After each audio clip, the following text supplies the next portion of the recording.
Excellent. Thank you so much, Betty. Appreciate that. Before we get started, I'm going to let our co-chair get seated and ready to call our meeting to order. I just wanted to make sure that all of you should have received copies of our presentation, either when you came in today or virtually. And we will also put copies of them in the chat for our virtual attendees.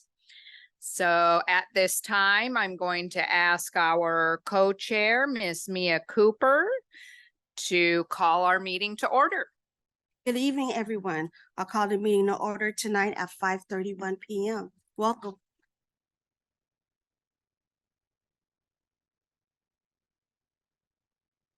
And if you take a look in your handouts, you will find a copy of this evening's agenda, as well as tonight's PowerPoint. You will also find a copy of our minutes from our previous meeting, which we're going to review shortly. And of course, our ever popular burning question sheet in case you have questions during the presentation. Please go ahead and write your questions down and hold those until it's time to ask those questions. I'm going to turn this over now for our meeting, our hybrid meeting norms.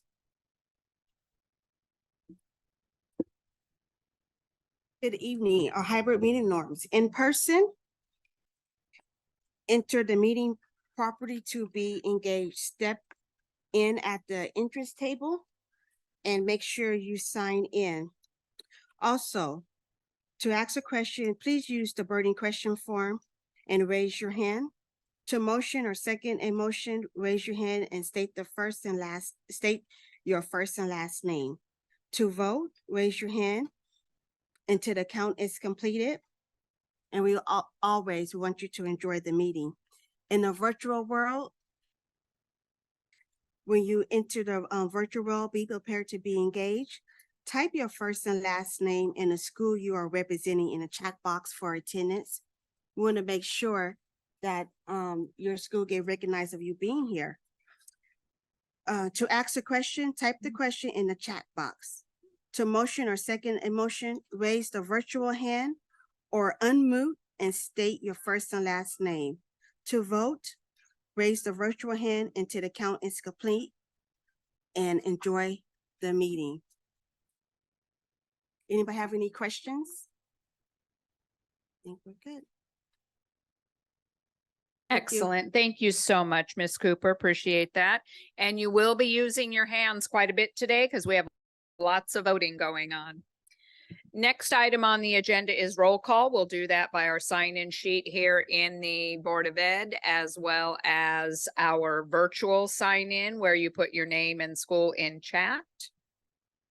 Next item on the agenda is the reading and approval of minutes. Let's have our secretary take care of that, please.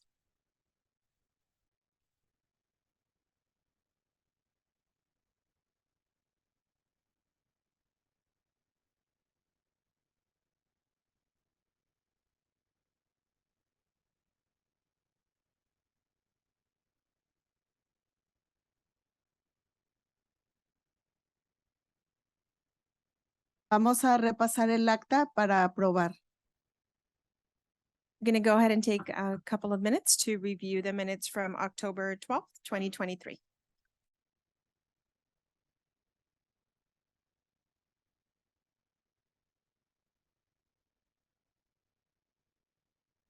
The October 12th meeting was the meeting where we reviewed our minutes from our September meeting and had an approval of our September minutes. And under new business, we had a local control accountability plan presentation by our director, Kimber Sargent, and you'll see all that information is included in the minutes, as well as questions and answers that were captured during that time. There was also a presentation on differentiated assistance, comprehensive school improvement, and additional targeted support and improvement by our director, Kimber Sargent. We also had a presentation on our district parent-family engagement policy, as well as school site council training for all of our members. We did postpone our nomination and election of officers until this meeting. We'll take care of that shortly. And we also distributed the DAC bylaws for you to review at home so that we can approve them at this meeting as well. And then we had public comment and announcements, and we adjourned our meeting at 7:03. At this time, I will ask our secretary to call for a motion to approve the minutes.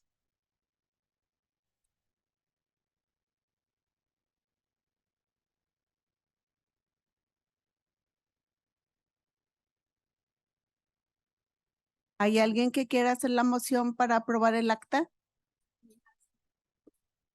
Is there someone who would like to make a motion to First approve motion. the minutes?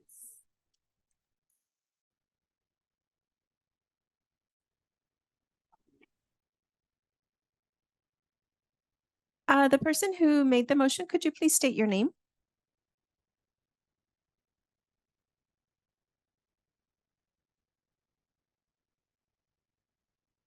Someone virtually made a motion to approve the minutes. Can you state your name, please? Yeah, Crystal. Thank you, Crystal. Crystal made the motion to approve, and we have a second from Mr. Raymond Moya. Thank you. And call for the vote now, please. ¿Todos a favor? All in favor? Keep your hand up until we get the count.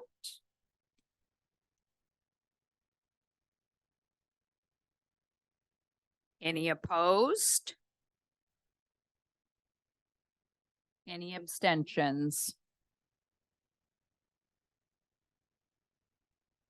Looks like the motion carried. Excellent, thank you. All right, the next item on our agenda is our nomination and election of officers for our District Advisory Council. We're going to take a look now at what those officer positions are and what the roles are.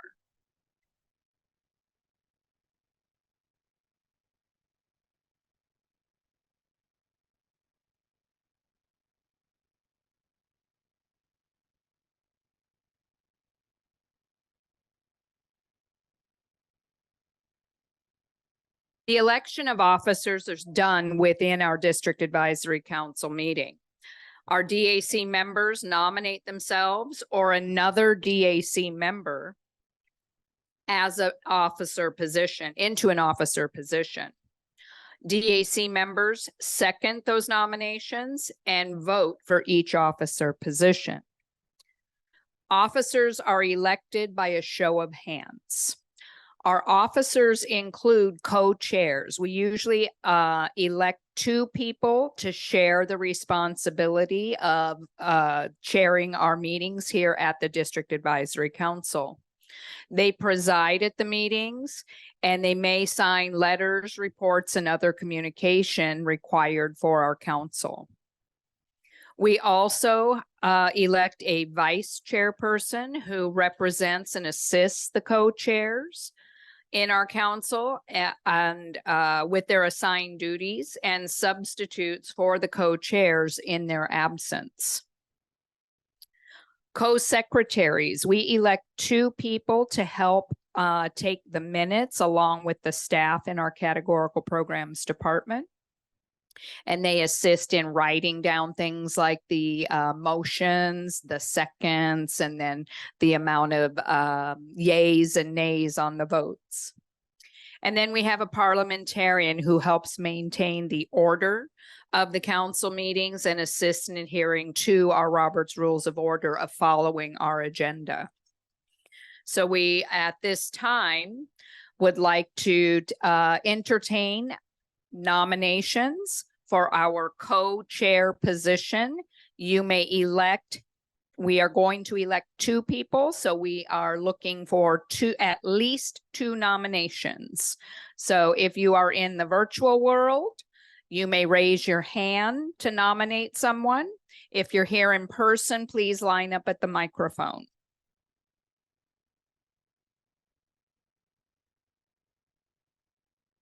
Okay, do we have any hands raised in our virtual world to nominate someone as a co-chair? Please keep in mind these positions last for one fiscal year or calendar year. Since we're nominating and electing in the month of December, this position will be held until we nominate and elect next school year.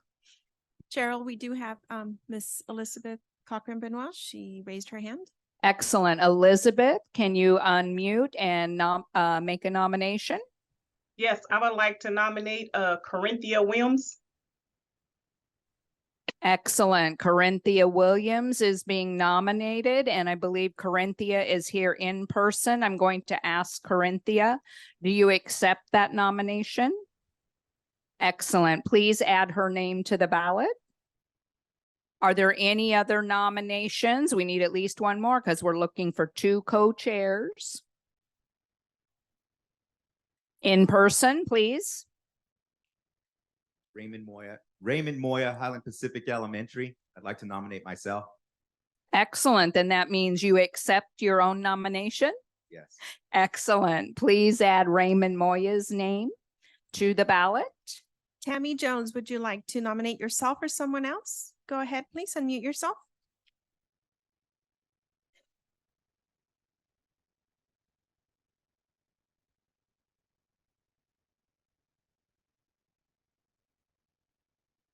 Thank you. We have Corinthia Williams listed already as a nominee. Thank you. Excellent.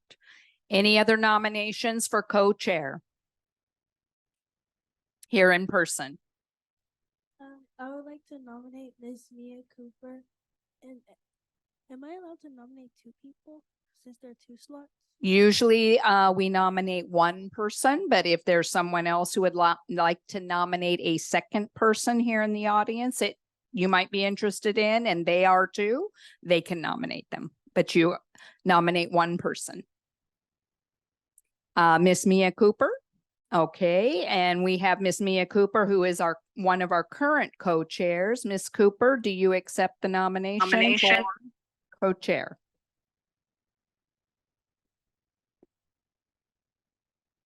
I appreciate it, and I thank you for the nomination, but I am going to nominate for vice chair. Okay, so you're going to decline Oh, I decline to co-chair. Co-chair, yes. Okay, and wait for another position. For vice Thank chair. you very Thank much. you. Appreciate that. Thank you. Thank you, Ms. Crystal. She doesn't want it? Let me check my rules very quickly. Hold on. In the meantime, María de la Cruz, usted tenía la mano levantada. ¿Gusta nominar a alguien o nominarse a sí misma? No, yo también iba a nominar a Mía, pero ya vi que no quiere. Está bien, gracias. Ok.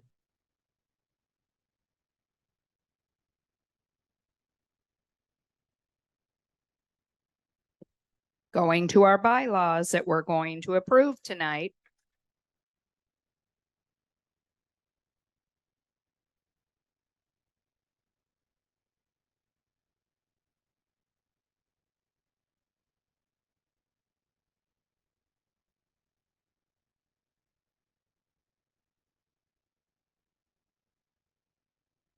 There is nothing in our bylaws that says you cannot nominate more than one person. So Miss Crystal, please go ahead and make another nomination.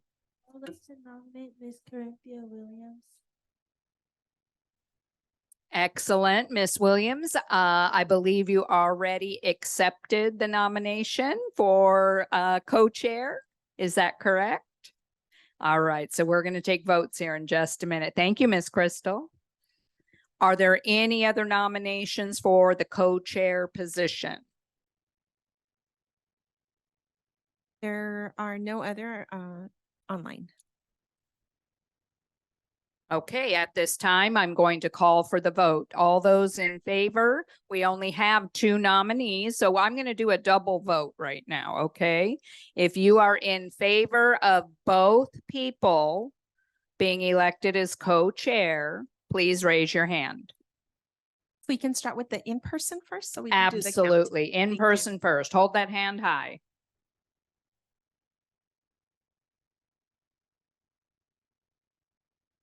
Looks like it's unanimous. And virtual, please raise your virtual hand for being in favor of Miss Corinthia Williams and Mr. Raymond Moya as co-chair.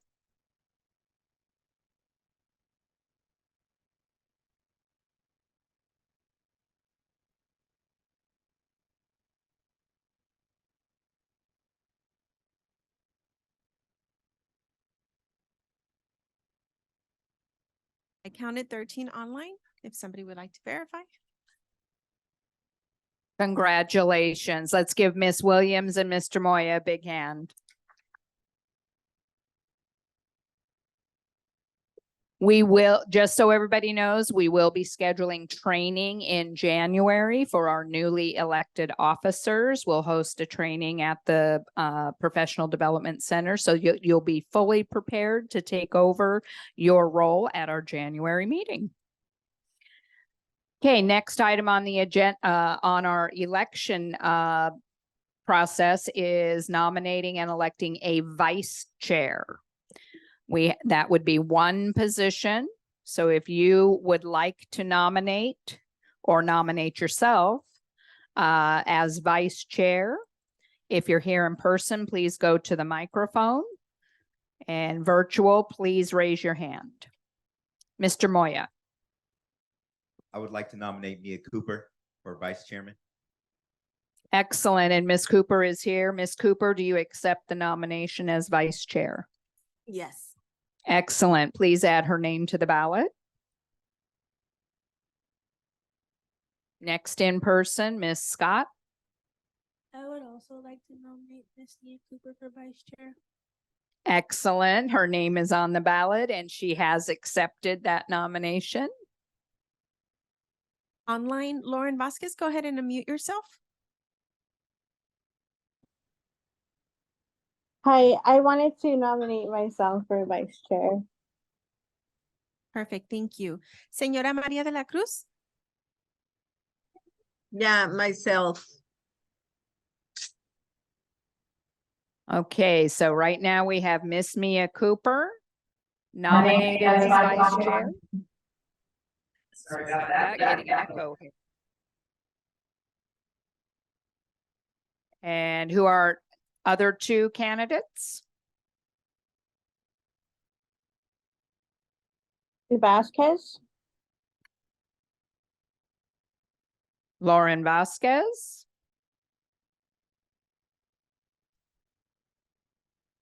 And Maria de la Cruz. Are there any other nominations for vice chair?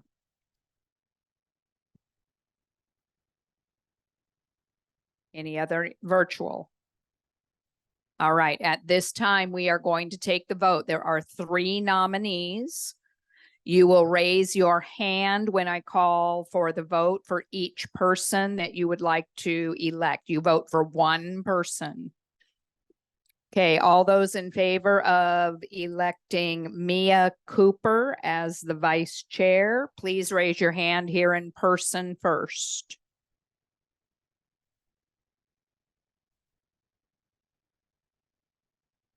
Counted 11. I count 11. Virtual, those in favor for Miss Mia Cooper, please raise your hand in the virtual world.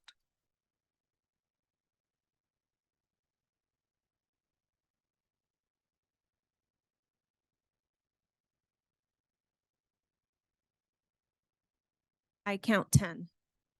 Somebody can verify?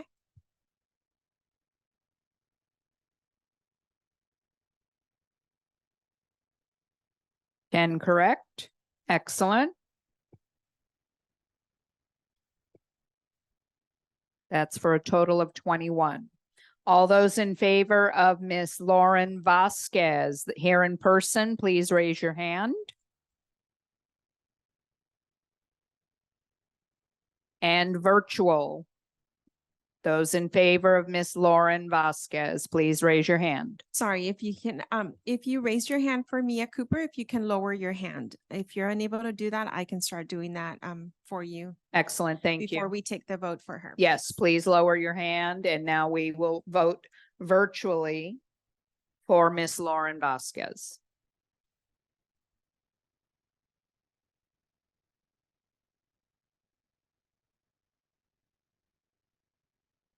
Okay, just to make sure, so far we have 4 votes online for Lauren Vasquez. 5 votes.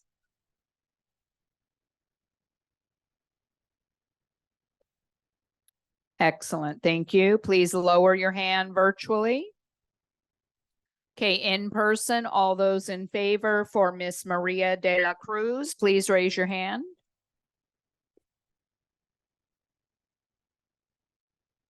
And virtually, all those in favor for Miss Maria de la Cruz.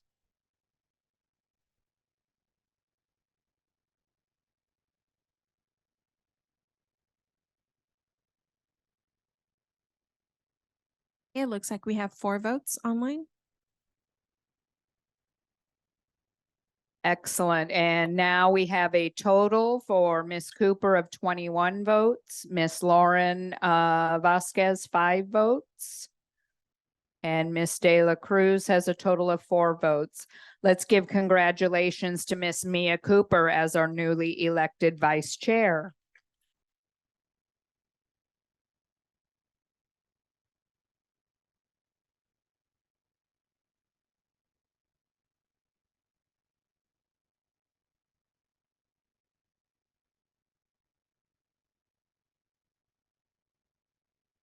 All right. Next on our election will be our co-secretary. We are looking for 2 positions. 2 positions for co-secretary. And just to clarify on our nominations, when the candidate has accepted the nomination, that is the second when we are nominating someone. So someone nominates the person, when they accept it, that is the second to that nomination. Just to be clear on that. All right. Co-secretaries, we need at least 2 people for co-secretary. We'll start with nominations here in person. So please line up at the microphone. Miss Crystal, I would like to nominate myself. you would like to nominate yourself as co-secretary. Do you accept that nomination as a second to your nomination? Or should we ask someone else to second that nomination? There we go. Mr. Moya and Miss Williams are both seconding your nomination. Thank you. Please add her name to the ballot. Any other in-person nominees for co-secretary? I would like to nominate myself.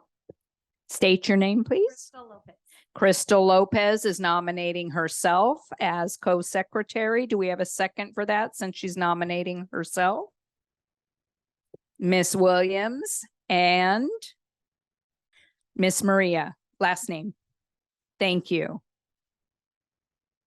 Okay, please add her name to the ballot. Are there any other nominations in person for co-secretary? Yes, right here, Miss Garcia. Are you nominating yourself as co-secretary? Yourself, excellent. And I need a second to that nomination. State your name, please. Excellent, thank you. All right, let's move to our virtual world now. Those of you in our virtual area, if you would like to nominate someone as a co-secretary, please raise your hand. Lauren Vasquez, would you like to nominate yourself or someone else? I would like to nominate myself. Excellent. And we need a second to Miss Vasquez's nomination. Do I And you, second? who Sorry was about- that the second? Can I second it myself, or it has to be somebody else? Yes, someone else would need to seconds, and I'll Crystal second it for her. Lopez. Yeah, Crystal Lopez seconded. Vanessa Gonzalez, go ahead and unmute yourself, or you can type in the chat.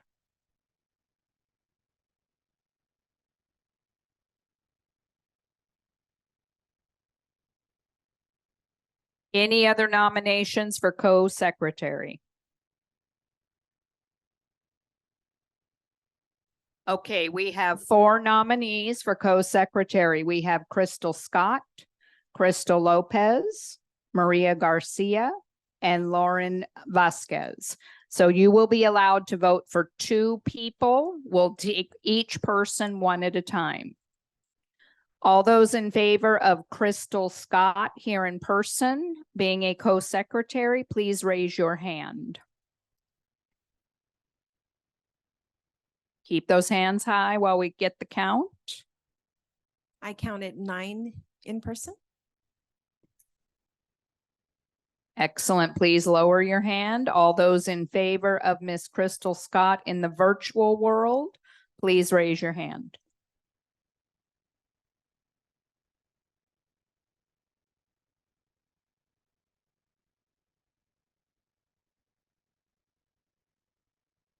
Okay, I counted 3. If you could please lower your hands. Excellent.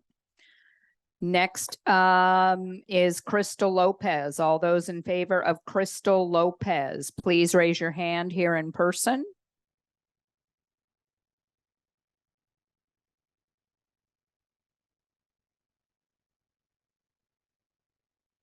Just to clarify, you do get 2 votes for this. Yes. position. Yes, 2 votes because you're voting for 2 people. If the in-person people could once again raise your hand up high if you are voting in favor of Crystal Lopez. Thank you. I counted 7. And those in the virtual world, all those in favor of Crystal Lopez, please raise your hand.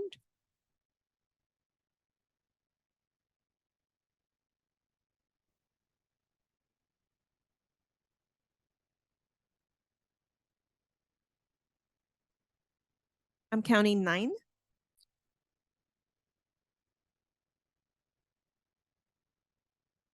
Excellent. If you could please lower your hands if you recently voted online. All those in favor of Maria Garcia as co-secretary here in person, remember you get 2 votes. We're on our 3rd person. All those in favor of Maria Garcia here in person, please raise your hand.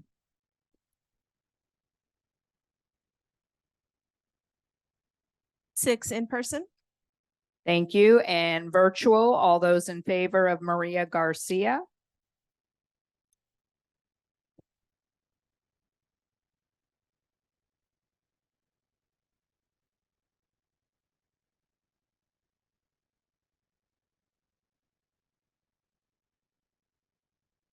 I'm counting 6. Excellent. If you just raise your hand virtually, if you could please lower your hand. Thank you. And our 4th candidate is Lauren Vasquez. All those in favor here in person of Miss Lauren Vasquez, please raise your hand.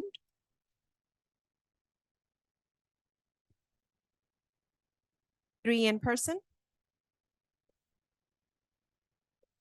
Did you also want, okay, sorry, 4 in person. And virtually.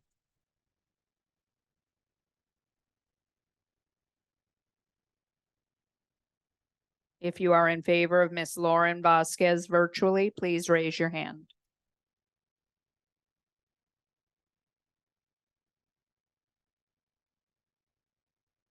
I counted 9. Is there 2 more?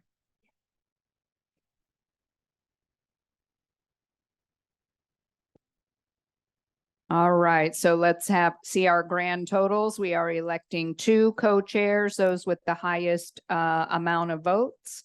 We have 12 votes for Crystal Scott, 16 votes for Crystal Lopez, 12 votes for Maria Garcia, and 15 votes for Miss Lauren Vasquez. So the 2 with the highest votes, please congratulate Miss Crystal Lopez and Miss Lauren Vasquez.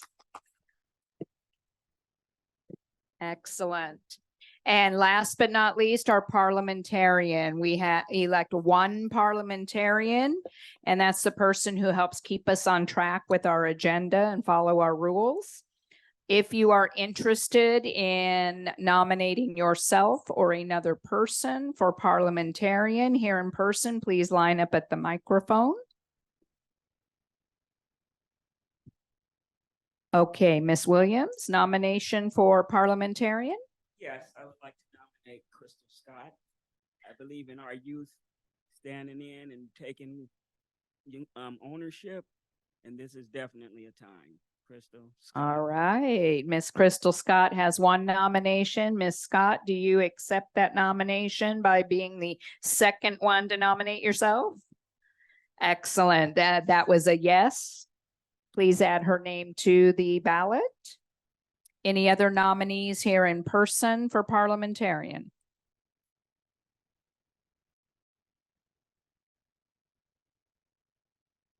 All right, let's go virtually. Anyone would like to nominate someone in our virtual world as our parliamentarian? From our virtual world, I should say. María de la Cruz, adelante. Myself. Maria de la Cruz is nominating herself as the parliamentarian. We need a second to that nomination.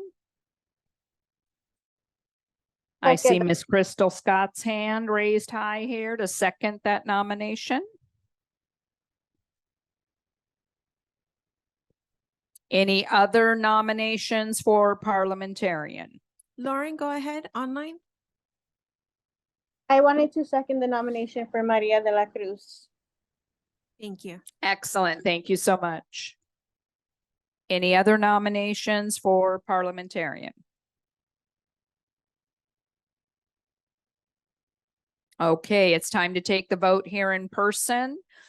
We are electing one person, so you can only vote for one person. Please raise your hand if you are in favor of Crystal Scott. Please raise your hand here in person.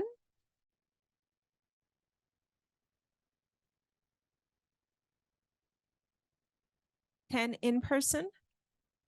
Excellent. Those of you in the virtual world, please raise your hand if you are voting for Crystal Scott as our parliamentarian.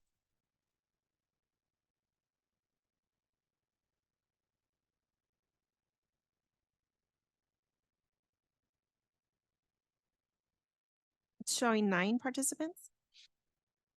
Excellent. Thank you. Those of here in person, please raise your hand if you would like to elect Miss Maria de la Cruz as our parliamentarian.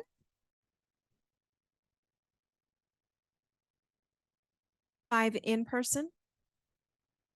Thank you. And online, please raise your hand virtually if you are voting for Miss Maria de la Cruz as our parliamentarian.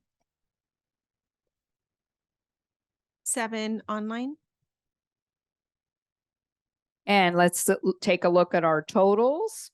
Miss Crystal Scott has a total vote of 19 and Miss Maria de la Cruz has a vote of 12. Please congratulate Miss Crystal Scott as our parliamentarian.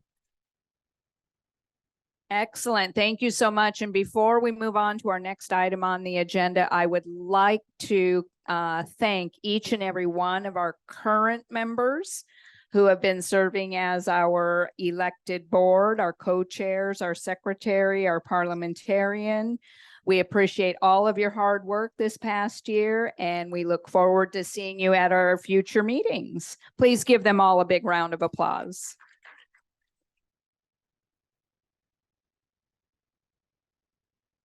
All right, next item on the agenda is new business, and we are looking at new business item A, scholarships and student financial aid. And we have two guest speakers from our Student Wellness and Support Services Department. I'm going to ask you to give them a big round of applause as they come up to the microphone, and they will introduce themselves.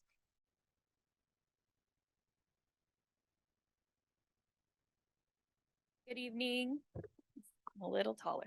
All right. Good evening, everyone. Thank you for having us here tonight. My name is Lindsay Parham, Program Specialist for School Counseling Support and Student Wellness and Support Services. Hello, I'm Dr. Navia Lee, Program Specialist for Counselor Support and Student Wellness and Support Services. And tonight we are here to talk to you all about financial aid and scholarships and the positive impact that that has on our students.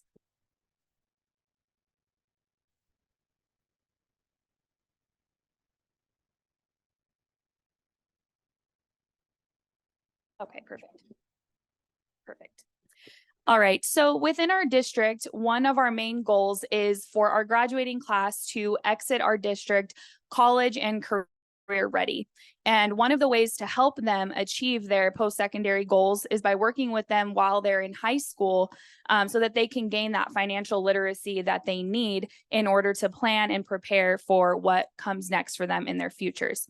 If you look at the slide, financial aid is really all about achieving results together and what we can do as a district community to help our students get to where they want to go. So I just wanted to start our presentation with reviewing some data for the class of 2023. We had 3,198 students graduate last year. And self-reported, at the end of every year, we ask students to self-report the amount of financial aid and scholarships that they receive. So last year, we had 1,351 students in the graduating class self-report that they received some sort of financial aid and scholarship.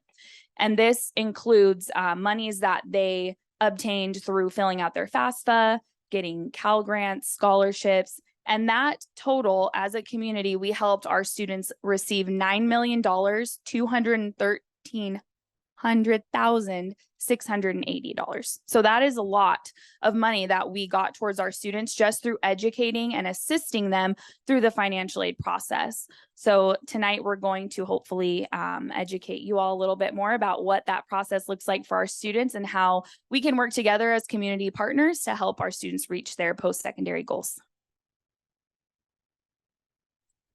Thank you for advancing the slide. So what is the FAFSA and CADA?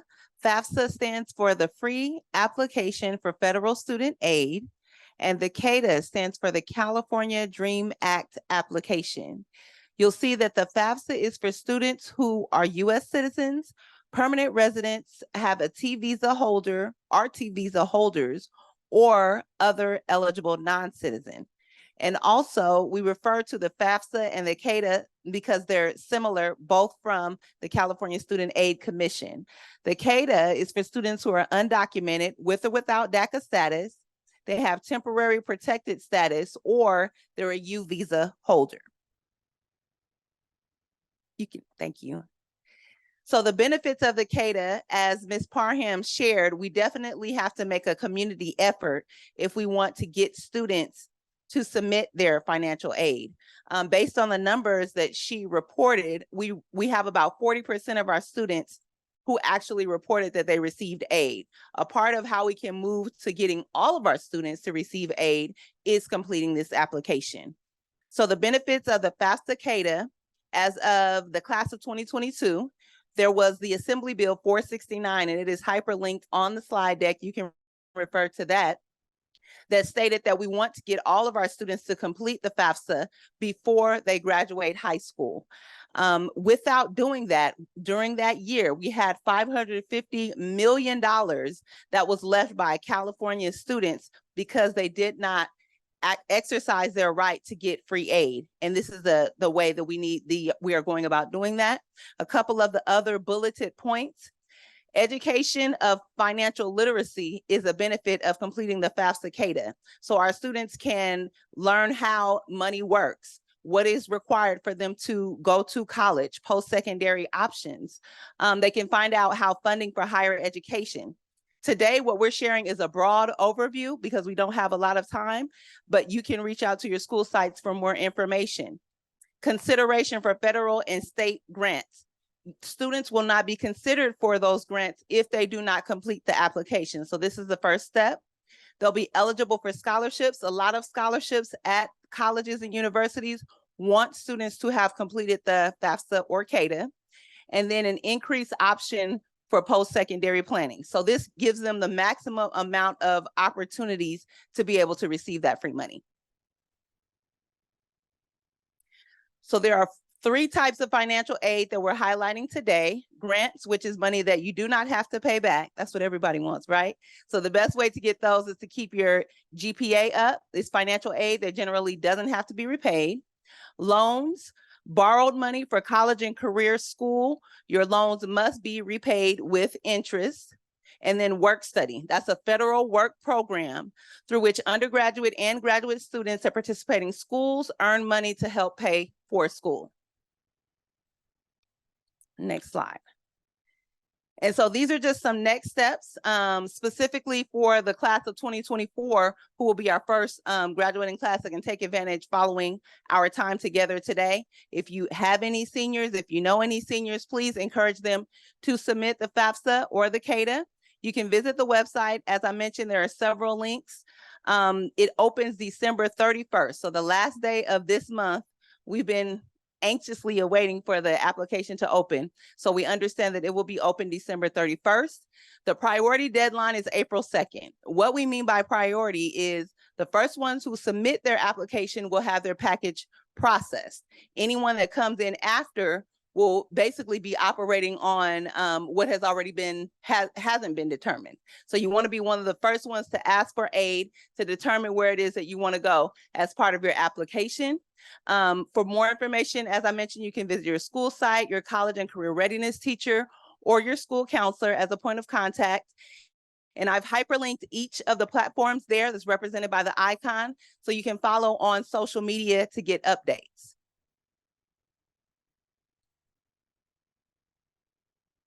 As Dr. Lee mentioned, the FAFSA CADA application is the gateway to many scholarship opportunities as well.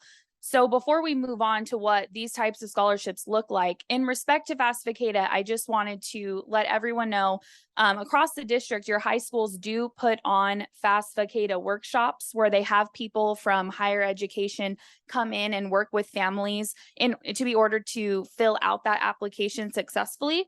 So second semester, your students should start seeing advertisements for when those are going to be held, as well as other Cash for College events throughout the district. So keep your eyes peeled for that through school bulletins and social media as well.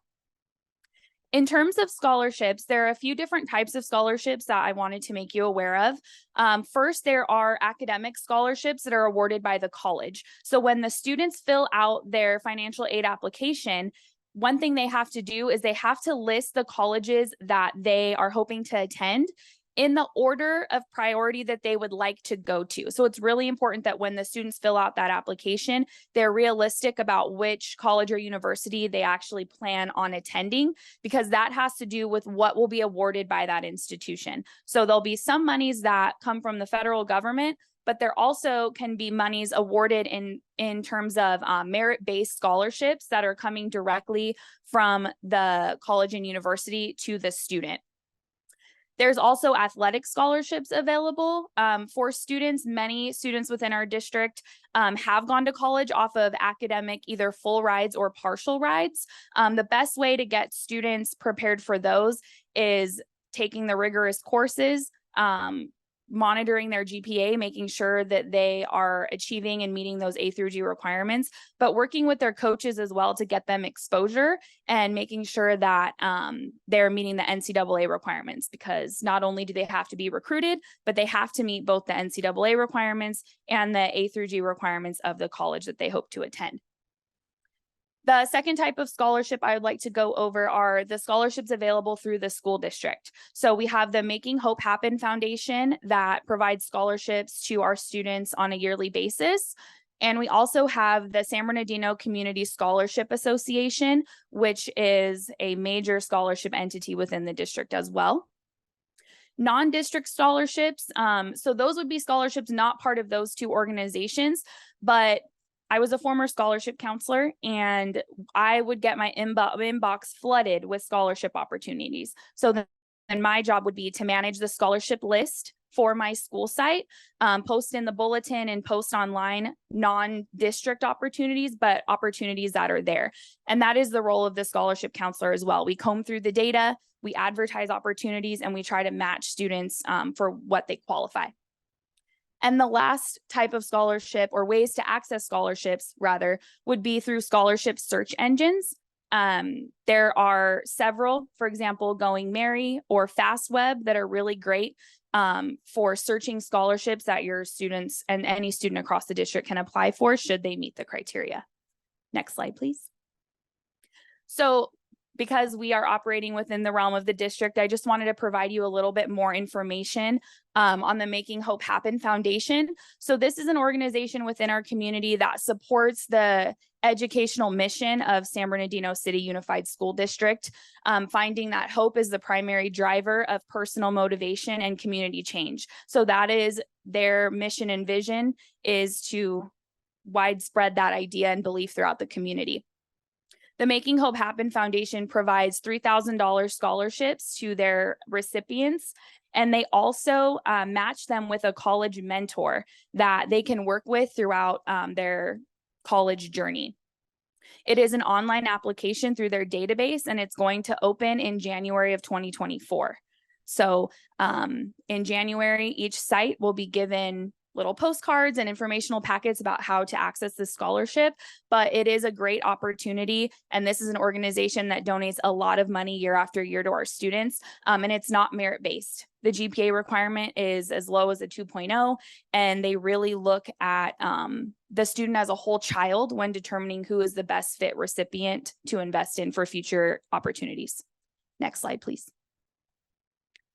And the San Bernardino Community Scholarship Association is a longstanding pillar of the community.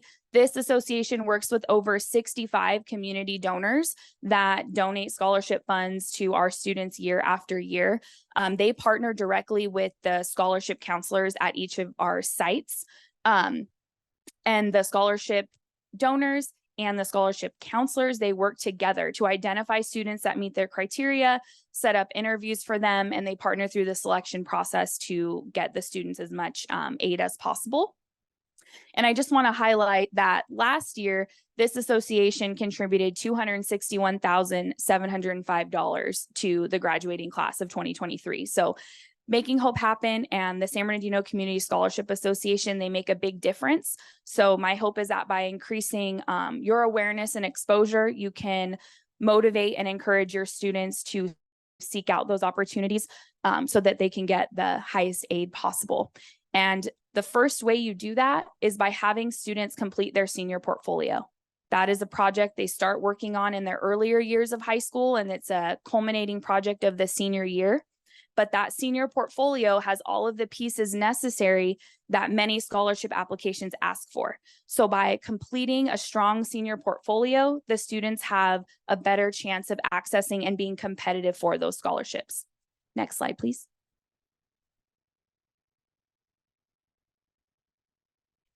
And lastly, I just wanted to go over some helpful tips when applying. And I just wanted to let everyone know, just to keep in mind that scholarships are student driven.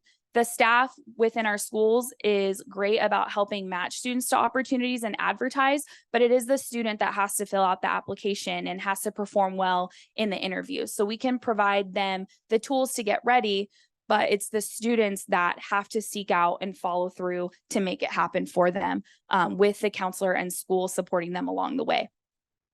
Many people get tricked into thinking sometimes that you have to pay for scholarships. A scholarship is always free money that doesn't have to be repaid, and it should never have to cost anything to apply for a scholarship. So when students are searching online, just make sure that they know that you should never have to pay to fill out an application. Next is students become competitive for scholarship opportunities through their GPA. Their career and college goals. A lot of scholarship opportunities are matched to a post-secondary goal. Maybe they're specifically for teachers or people that want to become registered nurses. There's scholarships out there for people that want to enter trade schools as well. So a wide variety is available matched to post-secondary goals. Community service, so really encouraging our students to give back to their communities, and it's quality over quantity. So what donors are looking for is, what is a student involved in and how rich has their experience been? It's better to be involved in 1 or 2 organizations and put a lot of time and involvement into it than be involved in 15 to 20 different things that you maybe did for an hour. So just keeping that in mind. extracurricular activities are looked at. And like I had mentioned before, the senior portfolio. So just getting that knowledge and early exposure out there about what students need to do to qualify and be competitive for scholarships is something that I hope that you take away from this presentation this evening. Thank you. Now we will accept any questions. Yes.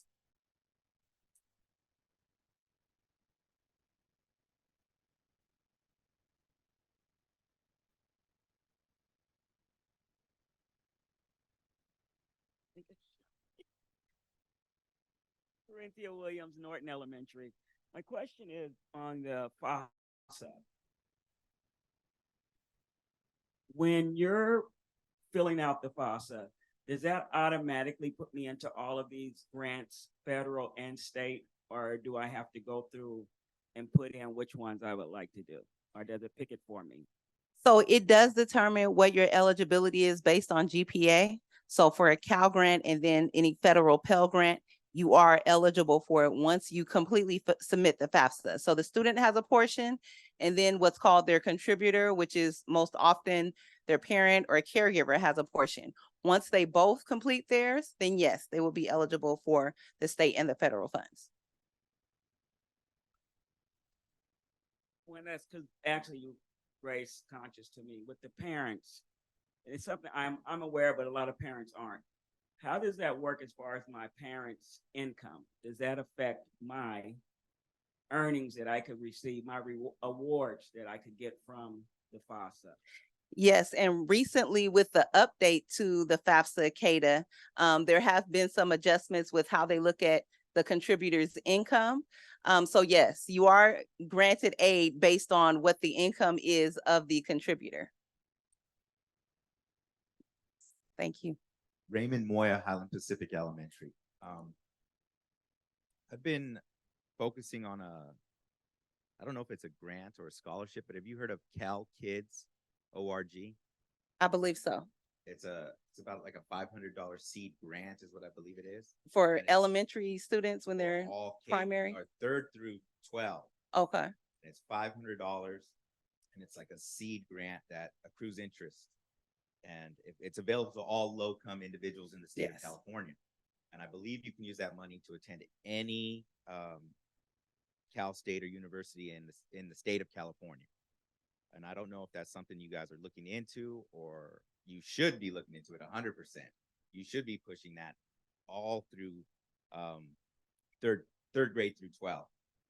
I've set up a few parents at my school that I work at, and it's simple. It may take maybe 15 to 20 minutes. It just requires the student's SSID number and then a little bit of their information. But it is, I think, very valuable to the city of San Bernardino, especially with our low income residents. And it's completely free, and you can do it online at home. But you just have to have that SSID number. And if this is something that you guys aren't aware of yet or pressing, you really should press this. This is new though, so don't get me wrong. It's not something that's been around for a while. I think it started maybe a year or two ago, but both of my kids are in it. And you can go and log in from your phone, and you can see it accruing interest over time. And it's a beautiful thing because it's also not, okay, our kids graduate and then they have to use this money. No, they got up until they're 26 years old to attend a college. And if they decide not to attend by their 26, then it rolls back into the pot. So it's something that's available to all students, especially in the state of California. But here in the city of San Bernardino, you guys might want to press that. And that's just something I was just trying to raise awareness to. Yes, thank you for mentioning that. So it is income based, and I have heard of it. When you said it, I was thinking, okay, I have seen the promotion of it on the state website. So it's state-based, income-based. Thank you for that. Hold on, can I just interject right quick? That program he just talking about is not income based. So the government is giving out, if any child born by July of this year, you automatically enrolled in it. But if you're coming from a public school that is in a low income area, you can also apply for the scholarship. And you could tie your if you have a 529 plan into it. You get $500 for as a regular child, And then you get another $500 as a foster youth. And then you get another $500 if you're homeless. And it has nothing to do with parents' income. So all our kids in San Bernardino City Unified School District does, will qualify for that, and they could just do it. I So it's will- a good opportunity. I'll link it in our slide deck. Okay.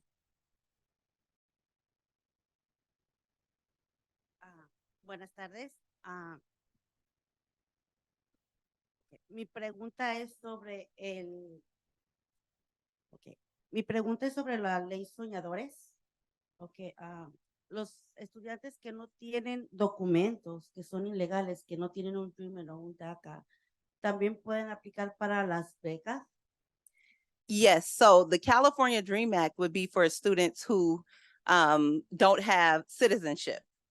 So there are still parameters that the California Dream Act applicants have to meet, but that would be their first point of entry for eligibility for financial aid.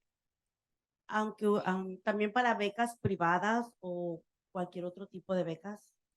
So the students would, and ¿me entiendes? Sí. Okay. I wasn't sure. Okay.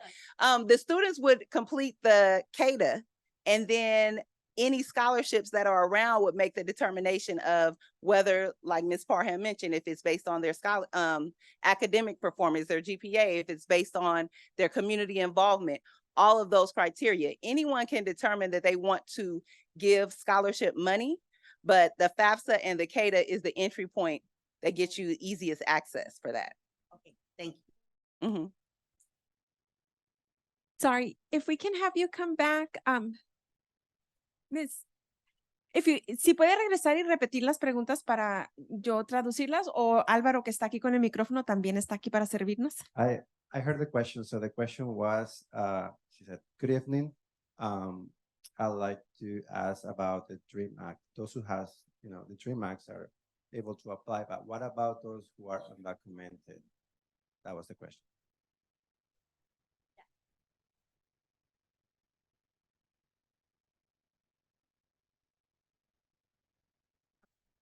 Yeah, I have a question.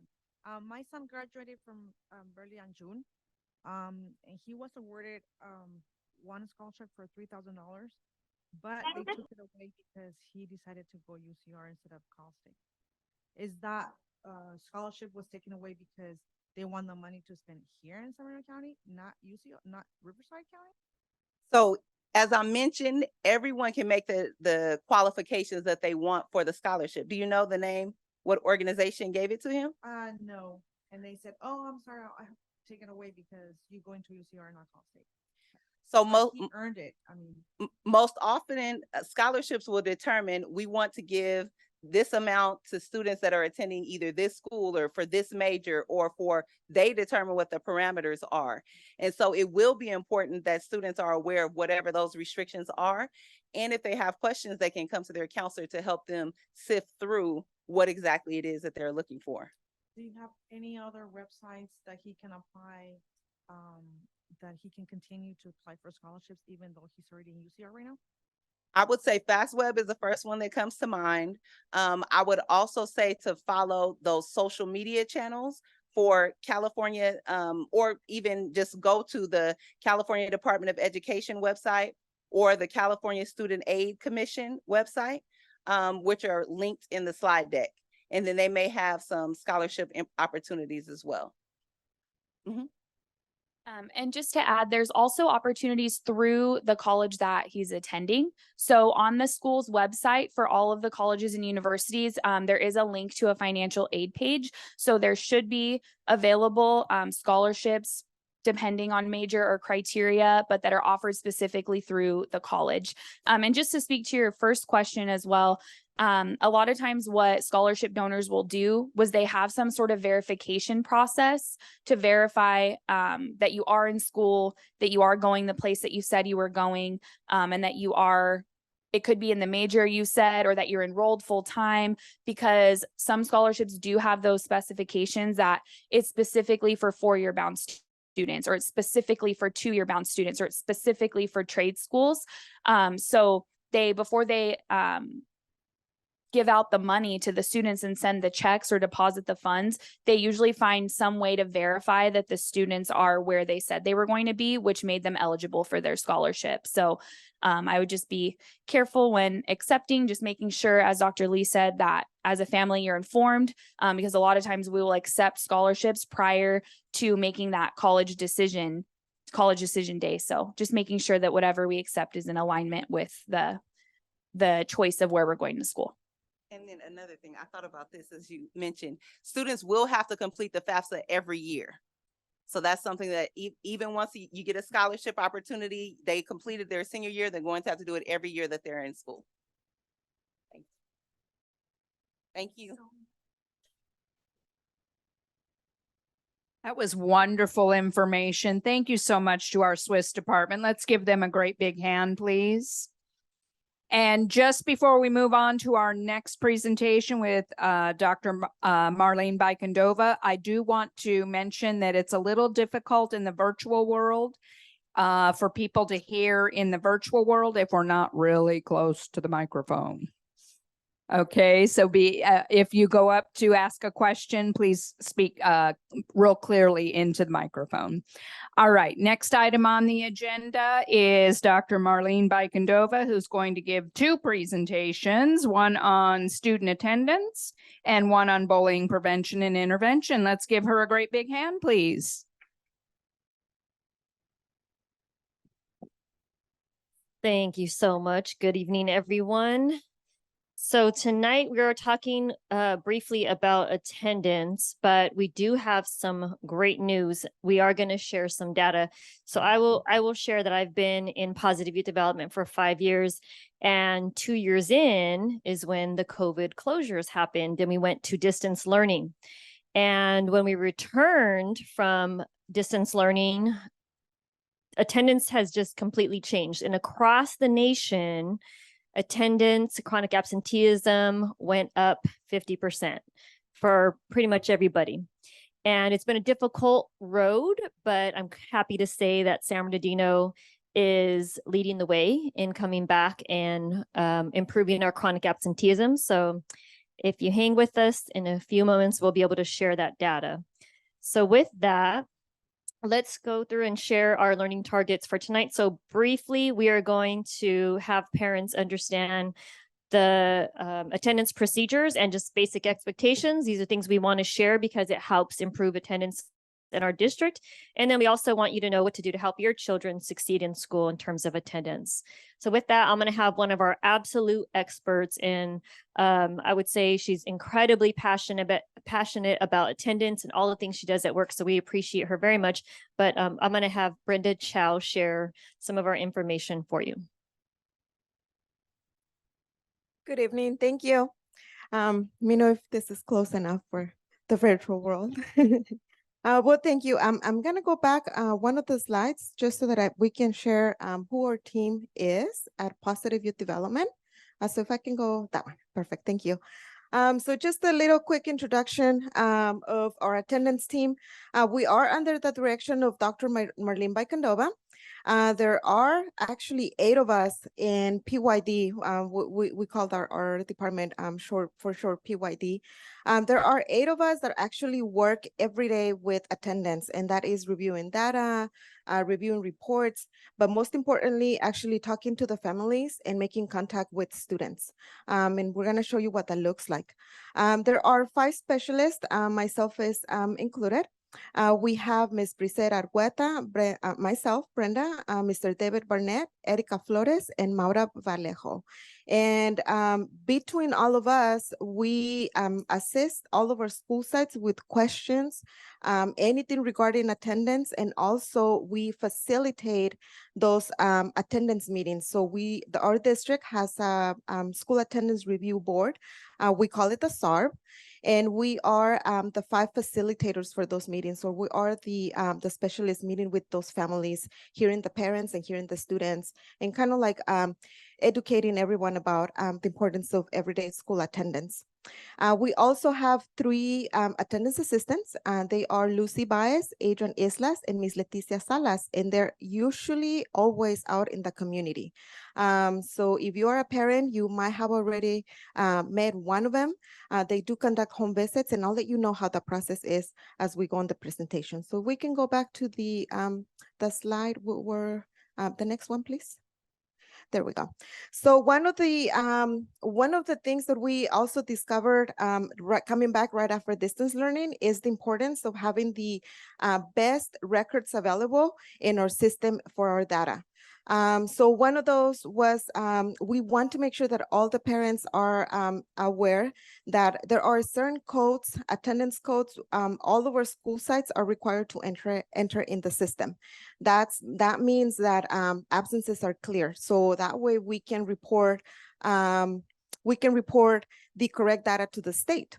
So anytime there's a student who's absent from school, we are asking to please make sure that you are contacting the school site, your student's school site, and let them know the reason why the student was absent.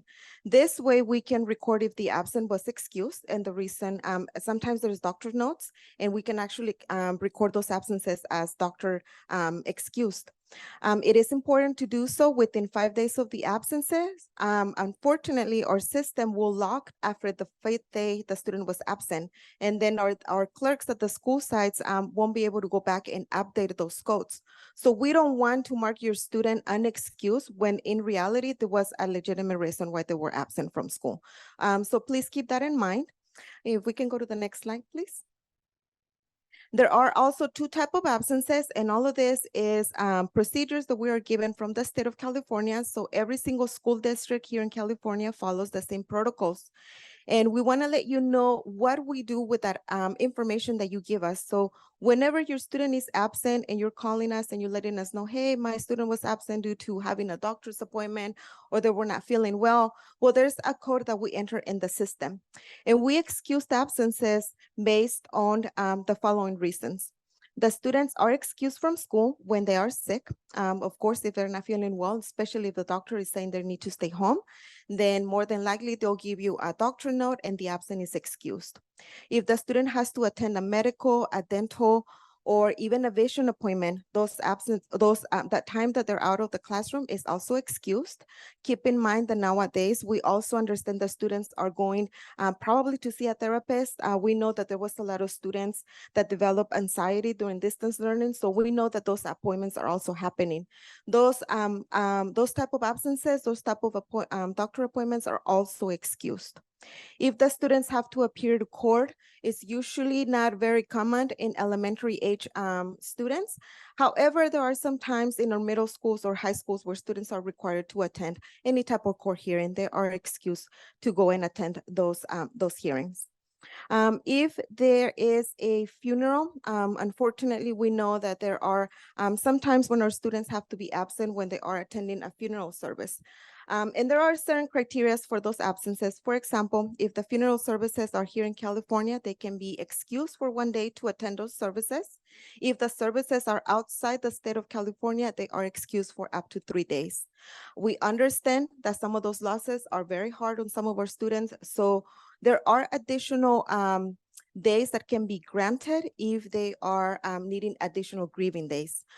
Please make sure that you are keeping communication with the school side, the attendance office, the school administrator. If you see over on the next column, there is a list of reasons that will be classified as an excused absences. And at the very bottom, it says the personal problems are not a reason to miss school, basically wouldn't be excused. However, we know that there are instances, like I explained, like I mentioned earlier, if the student is in grieving, there are certain absences that can be excused. Those are called personal needs absences. And a principal, an administrator can grant a student an additional few days from school. Usually the limit is a total of 5 days. So we do want to make sure that you understand how we track the attendance so that there's not any miscommunication. If we can go to the next slide, please. One of the other information that we want to make sure we are giving out to our community is we do follow Ed Code 48200. This ed code says that every single student from the age of 6 to 18 years old is required to be attending school regularly. So also this means that when the students are 6 years old, they are required to be present in the classroom. Basically, we follow this ed code to make sure that all of the students have that are coming to school and they are aware that they have a right to be present in the classroom. Next slide, please. And this is how our district monitors chronic absenteeism. We follow in accordance with Ed Code 48200. When we notice the students are starting to miss school excessively, we do notify the parents via letters. So we have a system that sends out attendance letters, attendance notifications to the parents. And we also have a system of attendance meetings at the school sites and also home visits. So this is a little bit of what that system looks like. Any student that has already missed anywhere from 6 to 9 absences is considered to have satisfactory attendance, but also if we notice the absences are increasing, then there are those notifications sent out in the form of a letter to the parents. Once the students are accumulating 10 to 17 absences, then that is considered to be excessive absences. And parents are invited to a meeting at the school site level. So usually there is an attendance team, is usually the attendance office or the school counselor. Sometimes there is a program specialist who will facilitate this type of meetings, and they will review all of these attendance protocols and try to look for any help the family might need. When we have no contact with the families, there are just excessive unexcused absences, then we deploy those home visits. That's when our attendance assistants do go out into the community and they do conduct home visits. And the purpose for that is, again, to make sure that we are making contact with the families, with the students, and we're trying to find out if there's any resources needed, and we can bring those resources to our students. Chronic absences happen anytime a student is already absent 18 days or more from school. And at that point, the SARB meeting activates. So what we do after we know that there has been notices sent out, there has been a meeting probably scheduled at the school site, we have conducted a home visit, and we have been unsuccessful in reaching out parents or the students, then we do invite the families to a SARB meeting over at the district office. And this is our another attempt to try to resolve the attendance for our family, for our students. Next slide, please. And this is just a little bit of a sample of what happens during those attendance meetings. We do provide the parents with information on the attendance. So we review everything that might be recorded on the attendance, whether it's excused absences, unexcused, and we do give the parents a summary of the total number of days the students have missed. The students are entered on what we call a SARB attendance contract. And basically the purpose of the contract is to come to an agreement with the parents on how we are going to help the student improve the attendance. And this is an agreement between parents, school site, and the school district. I'm not sure if it's very clear on the screen, but if you see, there are different resources that are offered and also agreed upon when we enter a student on an attendance contract. Next slide, please. And we do want to let you know that all of the research that we have read, we do attend a lot of webinars, we do attend a lot of state training so that we can be pretty updated on everything that has to do with attendance.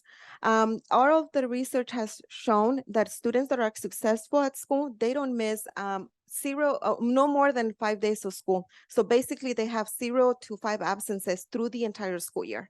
And those are the students that we see exceeding all of their academic skills at school. We also notice that those are the students that are self-motivated to come to school on a daily basis. So if there's any students that you might know, or maybe even if it's your own child, you might sense that they're not might be very motivated to come to school, let us know, because we do have a lot of programs and we work with a lot of different community resources, also with our other district departments. And we try to do the most we can to try to help everyone as a team. On the next slide, please, I'm gonna show you, we want to review a little bit of the data about chronic absenteeism. Actually, Dr. Beckendorf, do you want? Okay. Okay. So this is the good news that Dr. Beckendorf was talking about. We're going to give you the comparison from the state of California chronic absenteeism compared to our district. So on the blue bar, you would see the chronic absenteeism rate for the end of the school year 2022. We ended up at 44.7. So that means that it's students in our district, kindergarten to 8th grade, 44% of those students were chronically absent. That means that they missed more than 18 days from school in one school year. Now, when we ended up in 2023, this just last school year, we were able to decrease that that rate by 10%. So our district ended up at 34.7. And like I mentioned earlier, this is a team effort. So it's not just PYD. This is the school sites, this is the parents, this is the students. So that is a really, really good decrease. And if you notice the state of California on the yellow bar, the overall decrease was 5.1. So we doubled what the state of California did. So thank you, everyone. Thank you to all the school sites. Thank you, parents. That's really good, especially for a district our size, and especially for us here in San Bernardino. This is really good news.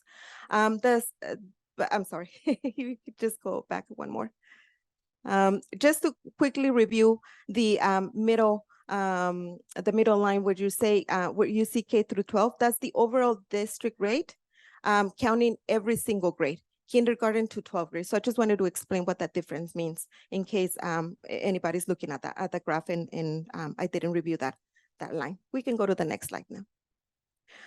These are the most common reasons why chronic absenteeism happens, and this is why we work on a team approach and we include everyone we can on trying to resolve attendance. As you can see, there are mainly 3 reasons why the students are chronically absent to school.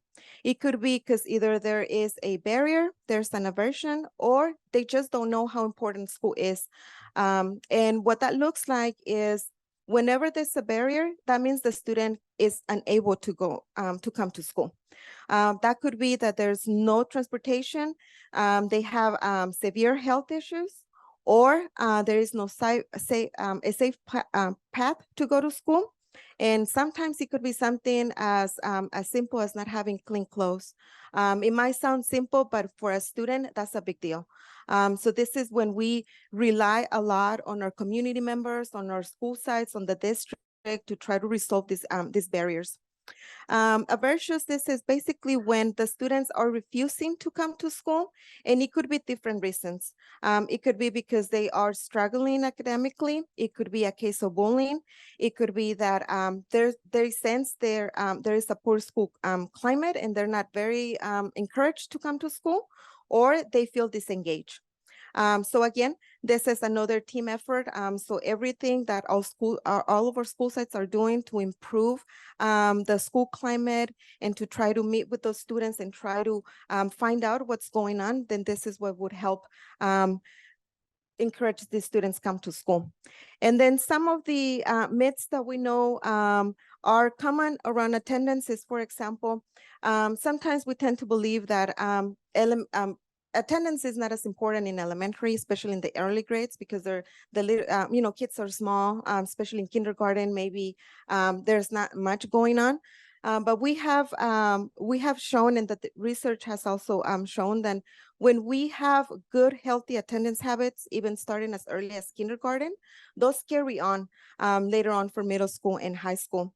Also, it is believed that if the student is not missing school consecutively, then those days may not affect. And the reality is that anytime they're out of school for the full day, for the full entire day of instruction, they are missing out. So we just want to make sure that it is that we are giving you the correct information, that we're letting you know that it is important for them to be in the classroom. And when they're really young, if they're falling behind, they're not going to be able to say that. They're not going to be able to express that. But then we as educators, we notice. So we want to make sure that we have a partnership with you. You let us know what's going on, so that way we can all try to help out. And we could go ahead and go to the next slide. And some of the resources we have in our district, like I mentioned, we do rely a lot of our community members. There is a program that is called Hazel Health. Probably you already heard about it at your school site. This is virtual telehealth for students. And this is, all of these resources are free. In the event there's a student that has a chronic absenteeism due to maybe chronic asthma, or we know right now, winter time is the time where a lot of students develop upper respiratory illnesses.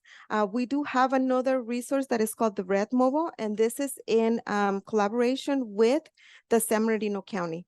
So anytime there is a problem with the students coming to school, not being able to come to school on a daily basis, please let us know. Please communicate with the school side, because chances are that we can be we will be able to help out. On the next slide, please. We want to show you a couple of videos. If you haven't seen them, this is just to let you know what happens at the school sites for our students. And the small video clip is in English and the bigger one is in Spanish, just to let you know. If Parents may think that missing a few days of school is no big deal, but when your child misses school, they're missing out on engaging lessons and rewards, field trips, career exploration experiences, developing friendships, and keeping up with class assignments. Encourage your child to attend school every day. Otherwise, they're missing out.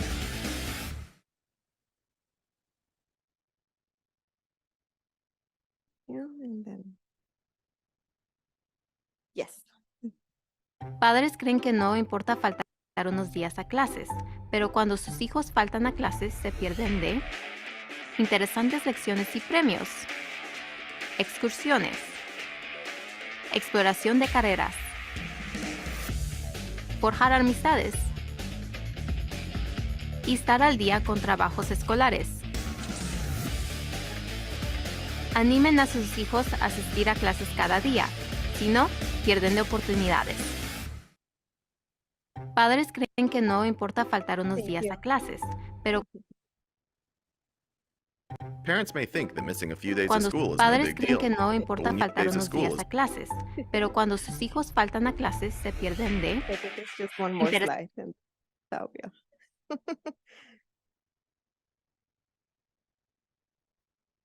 All right. Well, this is my part of the presentation for attendance. And once again, if there's any questions, if there's anything you think our team can help you with, please call us, please let us know. We're here to help out. Thank you. Hi, we do have a couple of questions. There's a couple of questions online. They were waiting for the presentation to end. Ms. Ramirez, Iraides Ramirez, if you want to go ahead and unmute your mic. Sí, buenas noches. Mi pregunta es sobre, ustedes hicieron esa nueva, no sé si será una nueva ley o algo así, de que los niños de las 9:30 en adelante, aunque lleguen a la escuela, pero lleguen a ese horario, ya los marcan como ausentes. ¿Eso es en todas las escuelas o solo es como algo que hicieron una sola escuela o es en todas las escuelas? Esa es mi pregunta. My question is about a new law that probably you made, and it is that the students should get at 9:30 to school, and if they don't get at 9:30 to school, then they are marked absent. Is this a law? That's a great question. Thank you for asking that question. Actually, that is a myth. So when the students are late to school, there is a tardy that is marked. But if the student is late, the student cannot be marked absent. So regardless of the amount of time the student was late to school, the student should be marked as tardy and not absent. So if there was anything that might have been said about is counted as an absent, is not. It's only a tardy. However, I do want to mention that there is the definition of a truant student, and under that definition, and this is maybe where the misunderstanding comes about. On the definition of a truant, which is Ed Code 48 to 65, if I'm not mistaken, it says that anytime a student is late to school 31 minutes or more, then the student is considered to be truant. But it's just a definition. It doesn't mean that it's an absent. And maybe that's where the miscommunication is coming about, because the word says, well, the definition said the student is truant because the student was late 31 or more minutes to school. But it's just the definition is not an absent. So in our system, it should be a tardy, not an absent. I hope that cleared that misconception. ¿Eso aclaró su pregunta, señora Ramírez? Sí, muchísimas gracias. Lo que pasa que en la escuela donde va mi hija, sí nos dijeron que que los niños después de las 9:30 en adelante los marcarían ausentes. Y como mi hija estuvo llegando un tiempo un poco tarde porque tenía solo un día a la semana tenía terapia, llegaba un poquito más tarde, pero empezaron a decir de ahí en adelante que los niños después de cierto horario, aunque lleguen a la escuela, los iban a marcar ausentes. Pero eso no lo dijeron en la escuela. Okay, we were told this at the school, and what happened is that my daughter was receiving therapy and she was getting a little bit later. And at the school, they gave us this information. But this clarified my question. Thank you. And remember to turn in those doctor's notes if she has therapy. That would also clear up the tardy. That would excuse the tardy. Okay, we have one more online. Miriam Varela, go ahead and unmute yourself. Hi, thank you. So my question is more, I have a 7th grader and a 9th grader, and they've never had an absence. So I wanted to know, for students like that, do they get recognized somehow? Like maybe, like right now in the middle school where she goes to, they don't do perfect attendance awards. They just did away with it since COVID. And I thought that was definitely, at least for my daughter, that was something that always motivated her, because in elementary, she would get a really nice trophy at the end of the school year every year. And in 5th grade, she even got a 6-year. She was the only student who got a 6-year perfect attendance trophy. So that keeps her motivated. Is there anything that the school district does for those students who have not missed a day for that many years? So in regards to attendance recognitions, you are right when you mentioned about the perfect attendance. It sounds like it was taken away. The school sites can still recognize perfect attendance. I think what the state of California wanted to do after COVID in regards to perfect attendance is avoid a student coming into school with after being after testing positive with COVID, just to make sure that they get perfect attendance. So we didn't want, I think that was what they were trying to do. They were trying to avoid a student feeling obligated to be present at school while being positive for COVID, just to get the perfect attendance reward. But we know that there are a lot of students in our district that have perfect attendance even after the pandemic. So thank you for making that effort, and we do recognize that. The district and the school sites are encouraged to still have a reward system for attendance. It might look different at every single school site because we do have to take in consideration different grade levels and other things. But the school sites are encouraged to recognize all that. And we didn't speak a lot about a lot of the events that have been happening at the school sites, but maybe as a parent you have heard There are a lot of attendance activities going on at the school sites lately. So I would encourage you to ask the attendance office at your school, at your student school site, the middle school and also the high school. Ask them what are the incentives and what how are the students qualified for, how do they qualify for those incentives? Because every single school site has some sort of program, but it might look a little bit different from school to school. Okay, all right, thank you so much. Raymond Moya, Highland Pacific Elementary. That sort of leads into my question about your attendance clerks. From my understanding, it's a new position and it's solely focused on improving attendance. So we have 73 schools. I'm assuming we have 73 attendance clerks. My question is, do they work for the principal and under their guidance, or do they work under your department's guidance? Because then that leads into that incentive of like, okay, here, my department says we're going to incentivize these things because they're good, and then the principal will have to follow suit. Because like the lady had mentioned, if your school or your principal says, no, we're not doing that here, then that's the end all be all. So my question is like, do you guys work hand in hand, or do you have any type of influence to promote attendance? I'm gonna let Dr. Beckendorf answer this question.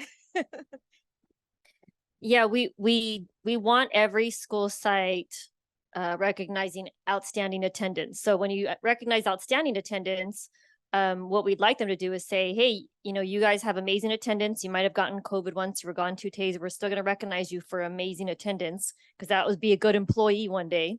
But it's okay for them to say, but you also on top of that had perfect attendance. So that's okay.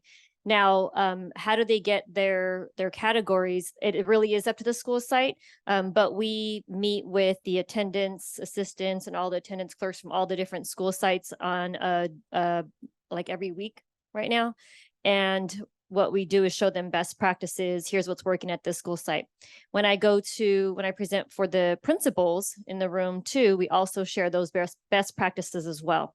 So if there's a school site that isn't, you know, we really want them to recognize a little more, you can always let us know from our end and we'll talk to the principal and encourage them to do so. And typically they want to do those kinds of things. So we don't, if we ask them or talk to them about, oh, I hadn't really thought about it that way, let me do that. So just let us know. We can absolutely help work with your principal on that. That helps. You're welcome. Hi, my name is Crystal Scott, and I noticed at my school, which is Cajon High School, that majority of the students that are out of class are athletes.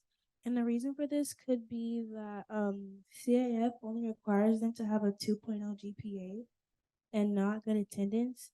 So I talked to my athletic administrator, who is also one of our vice principals, about mandating that our athletes be held accountable and that we don't give them special treatment. I asked him if the athletes at Cajon, if we could say that they must attend all classes, and if they miss 3 like classes, like as they were like, you know, absent, if they miss 3 in 1 week, could we say that they can't go into any practices or games? And he told me to talk with school site council. So I sent an email and I was wondering if this could be mandated throughout the district and how. So we wouldn't want to thank you for that question. Thank you, Crystal. And I'm really sorry to hear that some athletes are not taking their academics seriously, not being in class. I don't know the reasons why. But having been a principal myself, I know when coaches are the ones that hold them accountable, it works much better. So I think there's ways we could maybe talk, because I am over athletic directors, so I can possibly use that issue to discuss with the athletic directors to see if they can help have coaches hold students accountable. We don't want to make one big rule because there's a lot of reasons why kids might not be in class. We wouldn't want to accidentally punish kids that shouldn't have been punished. So it might create more of an issue, but we can definitely talk about holding them more accountable and motivating them to be in class and having the coaches help us with that. So I think that those are good issues we want to work on. And I can definitely do that for you and help out. Thank you, Crystal. Okay, very quickly, we know we are over time. Ms. Beikendova is here to also present on our bullying presentation. We have one more question for attendance. I would like to give her the opportunity to present. I know we're over time. If you need to leave, feel free, but this is great information if you're able to stay, if that's okay with everybody.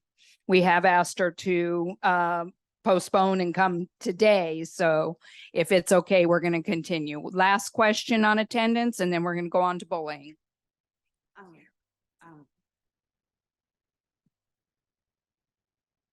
Wow, ok, buenas tardes. Mi pregunta es, hay niños que llegan a la escuela con gripa o alguna alergia y son regresados y se les ponen ausentes, que vayan al doctor, pero el doctor no los quiere recibir porque no es necesario, que nada más tienen que estar en casa. No tienen una justificación. ¿Cómo se puede comprobar que los niños están con una ausencia válida? Good evening. My question is that what happened with those children that just have the flu or they have just a cold, an allergy, and when we call the doctor says that they are not going to receive them because they had not been sick for long enough. And we don't have an excuse, a doctor's excuse for that absence. How can we justify that absence? That's a great question. So that's one of the reasons why we encourage every parent to sign up your student to Hazel Health, the telehealth virtual app. Because let's per se, you know, the school side called you and they said, okay, you need to come over, pick up your student, they're not feeling well.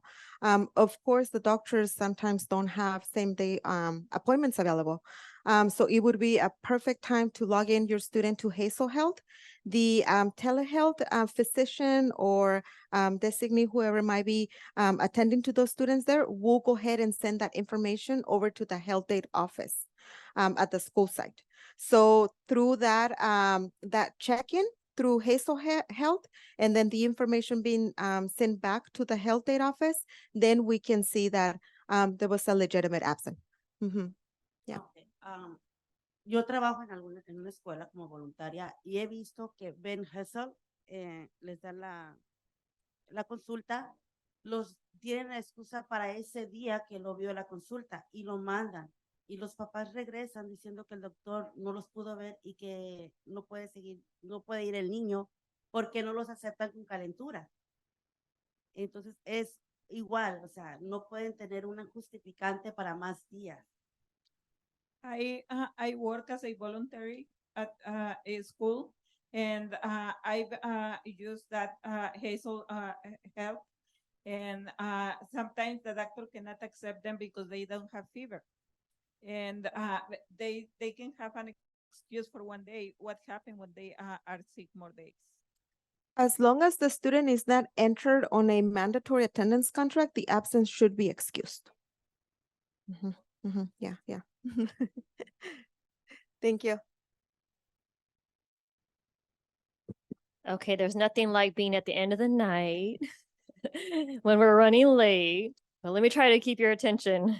Bullying, at least, is an interesting topic, and it's a topic that I'm very passionate about. So really quickly, let me talk about objectives. Just through my quick 20-minute talk right now, I'm gonna hopefully be able to teach you what our definition of bullying is, and then also how we respond in our district. So let me show you, I always tell my story about why I'm dealing with bullying and why we're doing it in such a unique way in San Bernardino. And I was the principal of Curtis Middle School in San Bernardino for 8 years. And in my 5th year, I had this mom walk into my office and she was very angry. And she told me, you know what, I'm going to go to the board meeting. I'm going to bring the police. I'm going to call the newspaper because my daughter is getting bullied at your school and she wants to take her own life. And she is on a 72-hour hold in Loma Linda. And she proceeded to tell me that my counselor, my VP knew about it and that they were doing nothing. So I apologized to her. Oh my gosh, I'm so sorry. And please give me some time. Let me figure out what's going on. I'll fix it. I'll find out what we're doing. So when I show this picture with my hand sticking up out of the water, that's how I felt. I felt like I was drowning because as a principal, you don't want any student to be harmed, and you definitely don't want a student to harm themselves. And you feel very responsible for everything that's happening on your campus. So I remember going home that weekend feeling very helpless and very worried about what was going on. So I remember calling my VPs and my counselor into the room, and I said, hey, you guys, this girl is saying, this mom is saying that her daughter is getting bullied very severely, and it's been going on for months. What happened? Why aren't we fixing it? What was going on? And my VP and my counselors looked at me, and they looked very defeated. Their shoulders went down, and they just sighed and were like, oh my gosh. And I said, well, what? Tell me. And they said, well, we have tried everything to stop the bullying. We have done bullying contracts. We have suspended the girls. We have called the parents in. We begged them to stop bullying this girl. And we did a whole bunch of other things. We had the girls in a class, teach them the social skills. We had the girl getting bullied, had a safety plan. There was all these things they had done. And I wrote that list down, and I said, oh my gosh, okay, so what are we going to do then? If nothing is working, I don't know how we're going to solve this issue. The following day, my counselor came in and she said, Ms. Bikendova, I remember reading this very unique, weird strategy in a book that's supposed to solve bullying. And it's called the Undercover Anti-Bullying Team. And she handed me the book and said, you know, here, look at the chapter 9. So I opened up to chapter 9, and I remember reading it quickly. And I said, this does sound weird. This is odd. I said, but you know what? Please go ahead and try it. Can you do the strategy? And I asked my counselor, Cindy Holly, and she said, yeah, I'll go ahead and do it. I don't know if it's going to work, but go ahead and do it. Now, I told her to do it, not because I didn't think it was going to work. I actually said, I want you to do it so we can add it to the list of things we did try, so that the newspaper and the board couldn't accuse us of doing nothing, because we had already done about 7-8 things. They just didn't work. So then I said, go ahead and try this thing. So Cindy Holly went off, and being an amazing employee and early adopter that she is, she did the strategy, and it took about 4 weeks. And at 4 weeks, the girl's life had completely changed. She said, I'm happy at school again. No one is calling me names. No one's making fun of me. I can concentrate on school now. I am getting better grades. I want to be here. So she was so excited to be at the school. Now, I was so excited. I couldn't believe this weird strategy worked. So what I did was about 5 different severe cases of bullying that we had that year in the beginning of the next year. After about 5 cases, each of those times I told Cindy, do that thing again, do the undercover team thing again. And she would go and do it. She'd come back to me and say, oh my gosh, it worked again. The kid is so happy. Their life has changed. And I said, okay. After about the 5th time, I called my admin team and my counselors, and I said, you know what, guys? We have tried to do all these other things that we found online. All these programs are telling us what to do. We've tried all those things, and they are not working. So we have found something that is working. So we're going to stop doing all the other things that don't work very well, and we're just going to do this strategy, because we know the strategy works when we do it correctly. So let me show you what some of the strategies we stopped doing. And you can see on this slide, I'll have parents say, my kid's getting bullied. I want you to expel that kid. I want you to punish them. You need to suspend them. You need to do this. You need to do that. And what I share is we have a better way, because punishment does not change the heart of the kid doing the bullying, right? So we want to have that kid stop it. And then we want to have them repair the harm, so that the kid getting bullied feels that their harm has been repaired and they can be happy. So what is the strategy? Well, let me show you what we use for bullying. So there's a lot of definitions out there for bullying, but this one is by far the best. We call it RIP. And although it sounds a little sad, right? Rest in peace, but it's an easy way for us to remember.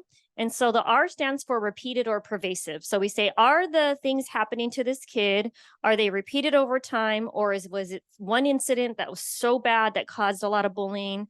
So is it repeated or pervasive? And then we say, is the things happening to the kid, is it intentional? Is the kid going after the kid on purpose? And the last one we say is, there's two kids having an issue. Is there a power imbalance between the two of them, socially, intellectually, or physically? So for example, if I have two kids and one of them is a special ed student, that's going to be a power imbalance, an unfair match of power.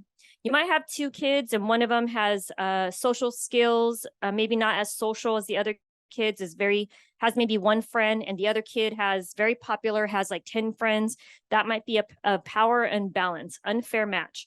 Or you might have a kid that maybe has a lisp and is unable to talk clearly, things like that. So there are physical reasons why kids would be targeted, and that might cause a power imbalance in between the kids. So when we say R, the I, and the P do exist, then it's bullying. It is not a conflict. So now, if you can, there's a resource we're going to give to you, and we'll put it into the resources for the DAC. But there's a chart that parents can look at to say, okay, what's the difference with my child between being mean, because kids can sometimes just be mean, or rude. You have kids with not a lot of social skills or just rude. So there's a difference between being mean, rude, and bullying. So if you look at the chart, and I'll point out because I don't have a ton of time, but in the power, you see the difference there. There's an unfair match of power between the kids when bullying happens, and it's that repeated and pervasive. So people always ask, well, what on earth do you do? What is this strategy? I'm going to give you a very quick short story just to give you an idea of a very simplified idea of what we do and what the undercover team is. So I had this student named Sarai, and she allows me to share out the story. She came to my school, and about 3 months in, her mom came to my office and said, my daughter has been bullied since elementary school. We had to move her 2 different schools, and everywhere she goes, she gets bullied. And now she's getting bullied at your school. And I told the mom, oh, I'm so sorry to hear this. This is not what we want for our kids. We're going to run a special intervention that we do in our school, and it's called the Undercover Anti-Bullying Team. And we're going to solve the bullying for your daughter. So mom was so excited. So what we did was we met with the student and we said, hey, rate the problem. How bad is this bullying? Between 0 and 10, how bad is it? Sarai said, oh, this problem is a 10. This is the worst problem. So we said, okay, Sarai, can you write down your story about what's happening to you at school? What are the effects of this problem? So she wrote down this really sad story that said things like, in the hallways, kids kick me. They walk by and call me names. I go home, I cry at night. At lunchtime, nobody will sit by me. I cry by myself because I'm very lonely. My mom cries at night with me because she doesn't know how to help me. Everywhere I go, I get bullied. And I don't feel very valuable. I don't feel like I should be alive. So she said all those things in her letter. So we said, okay, Sarai, we're going to get a team of influential and popular students to really help you solve this issue. So we recruited a team and we told her, give us the name of 2 students that are doing the most of the bullying. And she gave us the name of 2 students. Then we said, give us the name of 4 students in that same classroom who don't bully others and are not bullied themselves. And we need influential kids who are powerful students. Other kids listen to them. And she gave us the name of other kids. So now we had the name of 6 students. So we said, Sarai, go back to class. She went back to class. We called in the 6 students. We sat them in a circle and said, all right, guys, we called you in here because we heard you guys are highly influential students. And if you are, we're asking if you can be of help to a student getting bullied at our school. We're going to share this story. And if you agree, then we will have, then we're going to have you do something for us. We're going to have you be undercover agents, and only the principal and the counselor are going to know that you're doing this work, but you're going to serve as an undercover agent, and you're going to go around and you're going to help solve the bullying. So we read the story to the kids without any names in it. And we said, hey, so what do you think about this story? And the kids in the circle said, oh my gosh, that's so sad. I can't believe this is happening at our school. And another kid might have said, we should help this person. So once we read the story with no names in it, and we went around the circle and said, do you agree to do this undercover team and help this change the life of this kid? And the students said yes. And we went to the next kid. Do you agree? They said yes, yes, yes. All around the circle, all of the kids, including the kids that were formerly doing the bullying, agreed to be a part of this team. Then we said, great, let's create a plan. We're going to reveal who the student is. So we told them the girl's name is Sarai, who's getting bullied. And what we need you to do is create a plan to get her to 0. She's rated the problem a 10. Your job is to get her to 0. And so we said, what kind of things can we do to make Sarai feel safe and welcome at our school? And one kid said something like, oh, I'll invite her to sit next to me at lunch. And then the other one said, oh, I'm going to say hi to her in the hallways and high five her, because when kids see me do that, they're not going to mess with her because I'm influential. And we said, great, you're going to do that. Another kid said, I'm going to help her and sit next to her during class. Another kid might have said something like, oh, I'll make sure I say hi to her in the morning. Maybe we'll create a hand clap. Another kid might have said something like, oh, I'll post something positive about Sarai online on my social media so that kids know, hey, Sarai's my friend. You can't mess with her. So all these influential kids went out and started doing the work. And we called Sarai in a week later and said, Sarai, what is different? What have you noticed? And she said things like, oh my gosh, the kid that was bullying me says hi in the morning. Jose, who's a really popular kid at our school, he gives me a high five. So-and-so asked me to lunch. This person, she says, it's so strange. Kids are paying attention to me now and in a positive way. So we said, okay, we're going to keep going. They're going to get you to 0. What do you rate the problem now? And she went from like a 10 to maybe in that first meeting, a 6 or a 7.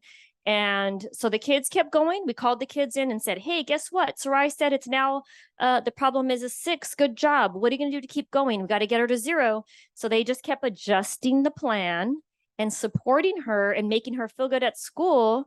And all the other kids that used to bully her would see the highly influential, positive kids, you know, being friends at Sarai. So that means, oh, we don't mess with Sarai then. Guess Sarai's friends with a popular kid. We're not going to mess with that kid. So it worked. And over about in week 4, she rated the problem a 0. So we said, Sarai, what's different? She said, I am so happy at school. She actually became a leader on my campus. Her grades went up. She just was so happy to be there. And the funny thing is, about 2 months later, I remember Sarai was sitting in the cafeteria and we were going to start a team for another girl, a special ed student. And the little girl was sitting maybe about 3 tables away from her. And I went up to Sarai and I said, Sarai, see that girl over there? You know, she's getting bullied and we're starting a team for her soon.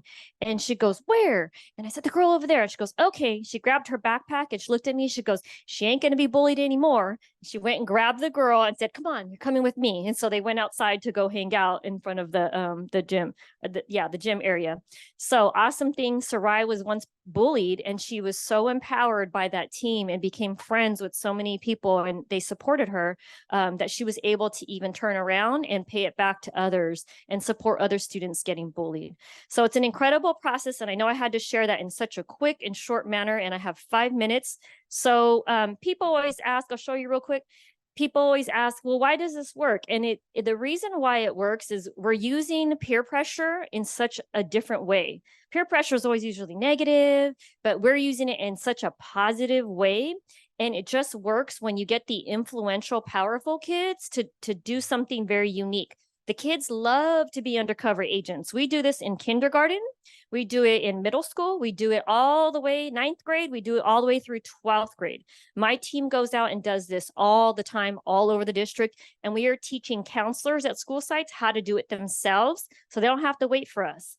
We have 26 schools now that are experts at it. They run undercover teams all the time. Oh, your kid's getting bullied? They look at RIP. Is your kid getting bullied? Or are they in a conflict? And then they run undercover teams if they're getting bullied. It's pretty cool. We want every single school to be experts. That's our heart, is to, my team works so hard to get out there and help train all the new counselors and counselors that are struggling. We really go out there and help them get these done. So the team itself really, what it does for kids is it gets them to build empathy. So when you have kids with empathy, then they're more willing to step up and do the right thing. So we want the kids to have empathy in our school sites, because then they treat each other better. So in this process, we're building empathy, because if you think about it, in that circle, that was the first time the kids doing the bullying were able to hear the effects of their actions. Because usually they're like, oh, well, I'm bullying that kid, but they don't think about how that kid is going home and crying at night. They don't think about how that kid is affected. Her grades were affected. Her whole life was impacted because of the bullying. So it's an amazing way. And I know I shortened it and there's a lot more detailed to it when we train, but just I wanted to give you that picture of what an incredible thing we stumbled upon. And now we teach it district wide. And we just won a golden bell from the state of California through the CASBA, which is the California School Association Board of Associations. Yeah, we won a big award for this unique program, and we try to also teach it to other districts when we go to different events and whatnot. So it's incredible that San Bernardino has done it first. We're the first district to ever do it this way, and so we're very, very proud of our work in San Bernardino. So real quick, I don't know if this video is one of our teachers. She didn't want us to run a team in her class, and we did, and she was so happy. So I'll have you just fast forward a little bit so that it's quicker. Maybe go to, yeah. So you'll kind of hear Miss Iron's story. Go to like one. Oh yeah, maybe go all the way to. I didn't realize it was 6 minutes long. Walking out the gate, they would surround him and trip him or point at him and laugh at him. And then I can't be over there at that gate and doing my duty over here. So then I would talk to them the next day. Of course, nobody knew anything about it. So it was a pretty difficult situation. And I felt like my job was to protect that child at all costs. So I was actually taking some of my lunchtime, other times to just be near him as much as I could. I was letting other adults know. But the fact that they thought they could get by with targeting this particular child, it kind of kept that toxic environment in my classroom. And to the point in transitions, they'd say, hey, what's up? And just give them a look, and I'd be like, no, sit down quietly, follow the directions. But the damage had been done. Or this particular child would sneeze or cough, and they'd say, oh, you're gross, stop it. And then 5 other kids would say the same thing. And then we have to stop and go over the PBIS of what to do when someone coughs or sneezes. And that wasn't helping, because it wasn't about what to do. It was about, can I target this child and humiliate this child and get by with it? So it was hurting my heart. It was hurting bad, and then this class was hurting my heart. And the calmness that I usually create and the peace in the classroom, it wasn't happening. So after it was very apparent we needed to support this young man that was being bullied and that I couldn't protect him, I let Ms. Smith know. She suddenly realized we needed more intervention, so she suggested the undercover bully team. So I was like, wait, if I can't control it, how can kids control it? She said, just trust me, let me do it. And so then she comes to me and asks me for the 2 worst offenders. And I was like, no, you're not. You are not allowing those 2 children to interact with this boy, because that's what I do all day, is try to protect him from them. She said, just trust me, just trust me.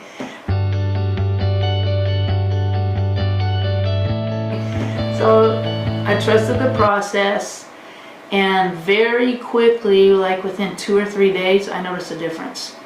Once the whole team got set up, I noticed a calmness when they entered my room in the morning, the whole group of the whole class, because nobody's like saying things to each other. They're just coming in, they're being calm. Now here's when I knew it really worked, is when the biggest offender came to the kid that was being targeted and said, hey, can you please trade papers with me so we can grade each other's papers? So instead of the target being like, I can't be around him, I can't touch him, now it's like, hey, let's work together and help each other in math. That touched my heart. I'm like, wow. I couldn't believe that happened as fast as it happened. And now I can say during my homeroom period, there's a whole calmness. There's not the blurting out, there's not the meanness, there's not the across the room talking, and it all came from this undercover bullying team being committed to protecting. And it transferred, because I know they were bullying other kids I didn't probably know about as much. Okay, we'll stop there because it's a little bit longer. But Miss Irons did not want us in her room, and she was floored. And at the end, she says, "I'm a big believer in undercover teams," because the power of it was just the positive peer pressure in the room, getting the kids who were doing the bullying to stop. It's just an amazing way to empower our kids, so the kids solve the issue. We just facilitate the process, so it's pretty cool. So within our system, in our district, we are working on prevention. We do a lot of that work, but when prevention is not working, then we do our intervention, which for us is the undercover teams. So just to show you our data briefly. So our updated data right there. So since we've done this, we started this in 2018-19 when I first started in this district, and we had 991 cases referred to us. Hey, these are all the bullying reports that came all the way to the district office.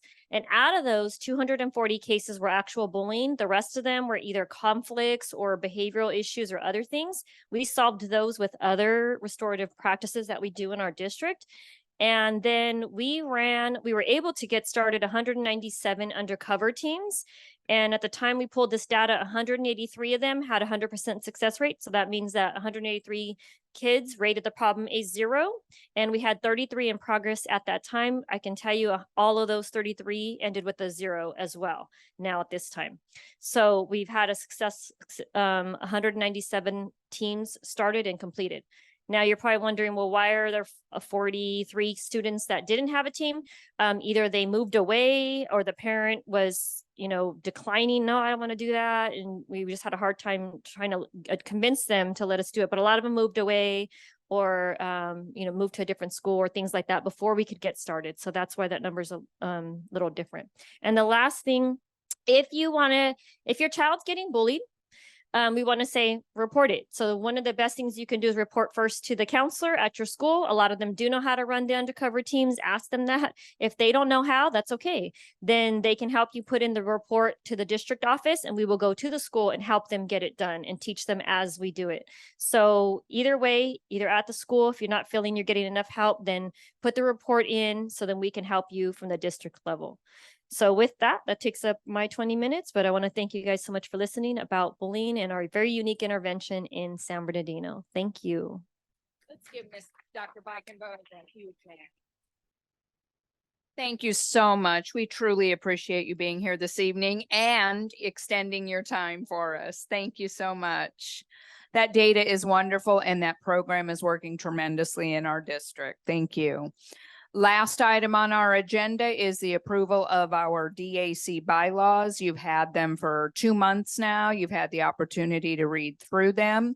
I'm going to ask our co-chairperson to call for a vote on the approval of our bylaws. I ask for a motion to approve our bylaws. I can approve Do I it. have a second?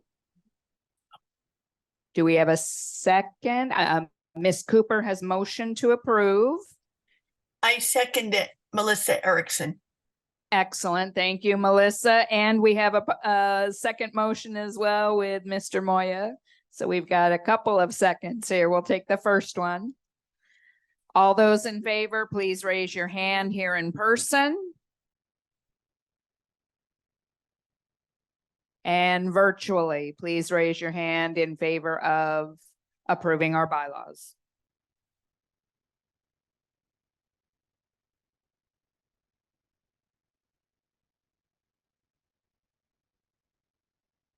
And the motion carried. Thank you so much. Last item on our agenda is public comment.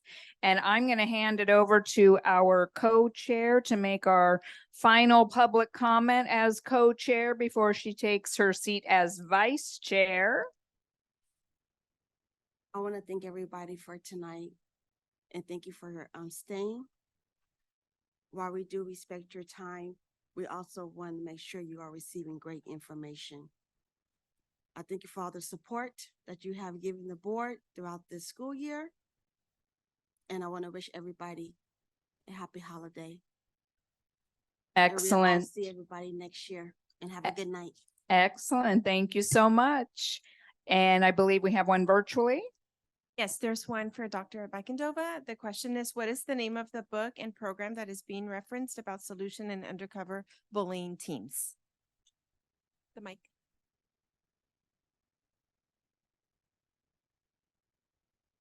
The book is Safe and Peaceful Schools by John Winslade and Michael Williams. And the strategy is in chapter 9. And if you read it, that you'll see the name, it talks about San Bernardino in the beginning, because Michelle Myers, who's in our department, was the apprentice of Dr. Winslade for about 8 years at Cal State San Bernardino. That's where she learned this strategy, and she became an early adopter of it. And he wrote about it, and he said this was an idea, and then she started doing it. So she's one of the pretty much the inventors, along with Dr. Winslade and Michael Williams, of the strategy. And it's called Undercover Anti-Bullying Teams is the name of the strategy. Thank you. Excellent. Thank you so much. Can our parliamentarian close us out? I actually have a public comment. Oh, go right ahead. I'm so sorry. Hi everyone, my name is Crystal Scott. Good evening. I would like to congratulate our new co-chairs, our vice chair, and our new secretaries. I would also like to congratulate our new SBCUSD School Board President, Mr. Danny Tillman, and our new SBCUSD School Board Vice President, Ms. Myra Ceballos. I would like to thank Dr. Scott Wyatt for all that he's done as president, and I want to thank Dr. Danny Tillman for all he's done as vice president, and Merry Christmas. Excellent. Thank you so, so much. Appreciate that. And can we get a motion to close our meeting for this evening? Consuelo motions. How about a second? A second. Mr. Moya seconds. All those in favor, have a wonderful holiday, a happy new year, and we will see you next month at our next DAC meeting. Thank you.